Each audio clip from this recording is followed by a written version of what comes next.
ನೋಡಿ, ಈ ಹೆಂಡ ಕುಡಿತೇವಲ್ಲ, ಇದು ದೇವರೇ ಕೊಟ್ಟ ವರ. ಅದಕ್ಕೊಂದು ಸಣ್ಣ ಕತೆ ಉಂಟು. ಯಾವುದು? ಒಮ್ಮೆ ದೇವರು ಭೂಲೋಕಕ್ಕೆ ಬಂದಾಕ್ಷಣ ಬಾಯಾರಿಕೆ ಆಯ್ತಂತೆ. ಹಾಲು ಮಾರುವವನ ಹತ್ರ ಹೋಗಿ ನನ್ಗೆ ಹಾಲು ಕೊಡು, ಬಾಯಾರಿಕೆ ಆಗ್ತಾ ಉಂಟು ಅಂತ ಹೇಳಿದ್ರು. ಹಾಲು ಮಾರುವವ ದೇವರಿಗೆ ಹಾಲು ಕೊಡದೆ ನಾನು ಹಿಂಗ್ ಕೊಡುದಿಲ್ಲ, ನೀವು ಸತ್ತ ಒಂದು 5 ಕಳ್ತಿದ. ಮತ್ತೆ ಅವ ದೇವರು ಮುಂದೆ ಹೋಗುವಾಗ ಒಂದು ಹೆಂಡದ ಅಂಗಡಿಗೆ ಹೋದ. ಹೆಂಡ ಮಾರುವವನ ಹತ್ರ ಬಾಯಾರಿಕೆ ಆಗ್ತದಂತ ಕೇಳಿದಾಕ್ಷಣ ಹೆಂಡ ಮಾರುವವ ಹೆಂಡವನ್ನ ದೇವರಿಗೆ ಕೊಟ್ಟ. ದೇವರು ಹೆಂಡವನ್ನು ಕುಡಿದ್ರು. ಆಗಲೇ ವರ ಮತ್ತು ಶಾಪವನ್ನ ಕೊಟ್ಟದ್ದು. ಹಾಲು ಮಾರುವವನಿಗೆ ಶಾಪ, ಇವತ್ತಿನ ಮೇಲೆ ನೀನು ಮನೆ ಮನೆ ಹುಡ್ಕೊಂಡು ಹೋಗಿ ಹಾಲು ಹಾಕುವಂತ ಶಾಪ ಕೊಟ್ರು. ಹೆಂಡದ ಅಂಗಡಿಯವನಿಗೆ ವರ, ನಿನ್ನ ಅಂಗಡಿ ಎಷ್ಟು ಒಳಗಿದ್ರು ನಾಳೆ ಮೇಲೆ ನಿನ್ನ ಅಂಗಡಿ ಹುಡ್ಕ ಬಂದು ಕುಡಿದ್ರು ಅಂತ ವರ ಕೊಟ್ರು. ಎಷ್ಟೆಲ್ಲ ಉಂಟು ನೋಡಿದ್ರಲ್ಲ. ಶಿಷ್ಯ ನನ್ನ ಶಿಷ್ಯ ಶಿಷ್ಯ ಅಷ್ಟೇ ಅಲ್ಲ, ಇನ್ನು ಈ ಹೆಂಡ ಕುಡಿಯುವವರಿಗೆ ಹಾವು ಕಚ್ಚುವುದಿಲ್ಲ. ಹೌದಾ? ಪ್ರಪಂಚದಲ್ಲಿ ಸರಿ ಇರುವವರಿಗೆ ಹಾವು ಕಚ್ಚದೆ, ಕುಡುಕರಿಗೆ ಹಾವು ಕಚ್ಚುವುದೇ ಇಲ್ಲ.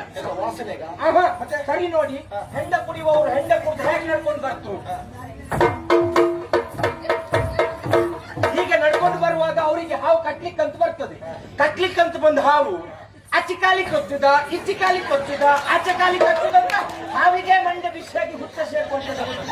ಅಷ್ಟೆಲ್ಲ ಪ್ರಯೋಜನ ಉಂಟು. ಎಲ್ಲ ಪ್ರಯೋಜನ ಉಂಟು. ಬಹುಪಯೋಗಿ ಸರಾಯಿ ಶಿಷ್ಯ ಆಗ್ತದಲ್ಲ. ಖಂಡಿತ. ಹಾಗಾದ್ರೆ ಮಕ್ಕಳೇ, ಮರೆಯುವುದಕ್ಕಾಗುವ ವಿಷಯ